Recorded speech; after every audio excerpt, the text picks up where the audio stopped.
हमारे तो जब तुम्हें घसीटा गया था प्रियालाल ने, जब आपको चयन किया, वृंदावन बुलाया, तब आप बहुत अच्छे महात्मा थे क्या? आप बहुत सोचो, हम लोग कीचड़ में ही सने हुए थे, तब उन्होंने कृपा की। अब तो कई बार स्नान करवा के थोड़ा तो निखार आ ही रहा है, तो अब काहे को चिंता करते हुए अपनी? जब इतना धो दिया है तो फिर और वो आला वाला डाल के धो देंगे, बिल्कुल साफ कर देंगे। आप निश्चिंत रहिए। निश्चिंत होना शरणागति का पहला, आपके अंदर निश्चिंतता आनी चाहिए। फिर है निर्भय होना। भय होता है जब हमसे कोई गलत आचरण हो जाता है, साधक से भी। जब वो धर्म विरुद्ध आचरण करे तो भय हो जाएगा, हमारी बात खुल ना जाए, ये क्यों ऐसा हुआ, अंदर अंदर उसके अंदर भय। दूसरा भय होता है अपनापन में, जिससे अधिक अपनापन होता है उसमें भय लगने लगता है। अधिक प्रीति मन भाव संदेह, कहीं बिछुड़ न जाए, कहीं नष्ट ना हो। तो अपनापन अगर शरीर में है, अपनापन मन बुद्धि में है, भोगों में है, तो भय लगेगा। उसने सारा अपनापन तो प्रभु को दे दिया है, अब उसे कोई भय नहीं होता, वो निर्भय होता है। भय नहीं होना चाहिए। आचरणों की कमी होने से भीतर में भय पैदा होता है। सांप बिच्छू बाघ आदि से बाहर से भय पैदा होता है। शरणागत को ये दोनों प्रकार का भय नहीं होता। वही होगा जिससे हमारा सुधार होगा। प्रभु की होगी कोई लीला, मान लो गलती करवाएं, पिटवा दे, निंदा हो तो जरूरी थी ये दवा, कोई ना कोई अंदर अहंकार बकाया होगा, उसको ठीक करने के लिए लीला कर रहे हैं। अब हमें भय करने की जरूरत नहीं, मंगल हमारा निश्चित है। मंगल भवन की शरण में अब कुछ भी होगा सब मंगल होगा। बड़े बड़े विद्वानों को भी देखा गया कि भय रहित नहीं हो पाते, शरणागत निर्भय होता है। 5 वर्ष के बालक प्रहलाद जी, क्या क्या उनके साथ हिरण्यकश्यप कर, कभी रोए क्या, कभी भयभीत हुए क्या? यहां चूहा निकल पड़े तो सब खड़े हो जाएंगे।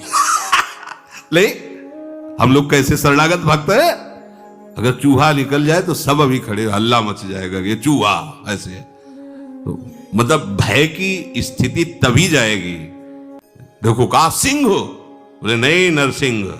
देखा रत्नावती जी के, सच्ची शरणागति में निर्भयता आ जाती है।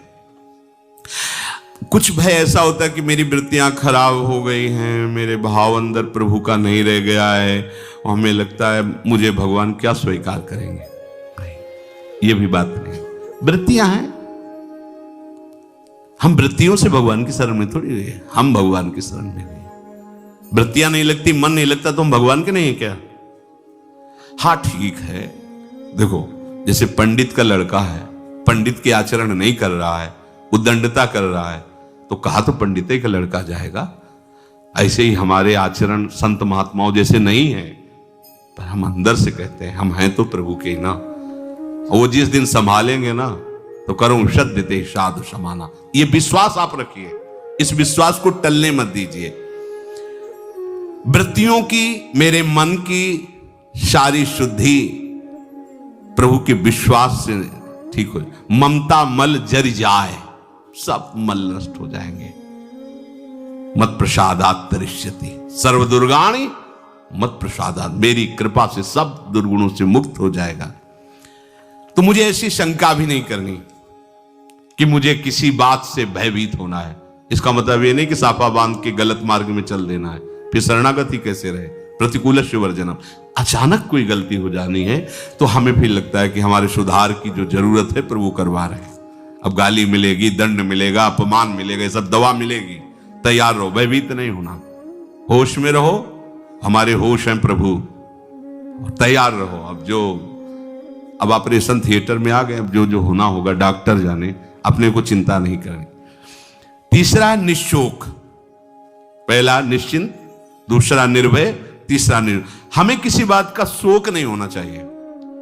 वो भगत जी थे, वो तो चले गए, अब देंगे नहीं, अब कौन देगा, कैसे चलेगा, मतलब भगत का आश्रय, वो अमुक जगह से इतना आता, कहीं किसी भी तरह का कोई भी शोक बिल्कुल नहीं करना। सब नष्ट हो जाए तो 1 सेकंड में पूरी सृष्टि की रचना करने की सामर्थ्य रखने वाली हमारे पास है। अरे आप देखो, अनंत ब्रह्मांडों का भरण पोषण